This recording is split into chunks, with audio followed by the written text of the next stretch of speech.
ভাবুন একটি মাত্র নিউক্লিয়ার মিসাইল কয়েক সেকেন্ডে একটা পুরো শহর অদৃশ্য হয়ে যেতে পারে। কিন্তু প্রশ্নটা আরও ভয়ঙ্কর, যদি আজকের যুদ্ধ ইরান এবং ইসরায়েলের নিউক্লিয়ার যুদ্ধে পরিণত হয়, তাহলে কি শুধু একটা দেশ ধ্বংস হবে নাকি পুরো পৃথিবী বদলে যাবে?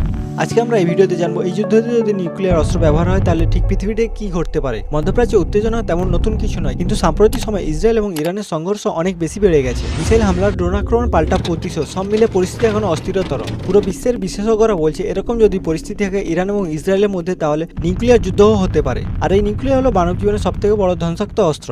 1945 সালে হিরোশিমা নাগাসাকিতে যখন অ্যাটম বোম ফেলা হয়েছিল, মাত্র কয়েক সেকেন্ডের মধ্যে লাখ লক্ষ লোক মারা গিয়েছিল। আর সেই সময়ের তুলনায় অনেক বেশি শক্তিশালী এখনকার আধুনিক অ্যাটম বোম। আর এখনকার একটি আধুনিক অ্যাটম বোম পুরো একটি দেশকে মুছে দিতে পারে পুরো ম্যাপ থেকে। ধরুন একটি অ্যাটম বোম পাকিস্তানে বালুচিস্তানে ফেলা হলো, তাহলে কি হবে? প্রথমে তৈরি হবে একটি বিশাল ফায়ারবল। এর তাপমাত্রা হতে পারে সূর্যপৃষ্ঠ থেকে অনেক বেশি। আর ঠিক তারপরে আসবে ভয়ঙ্কর শকওয়েভ।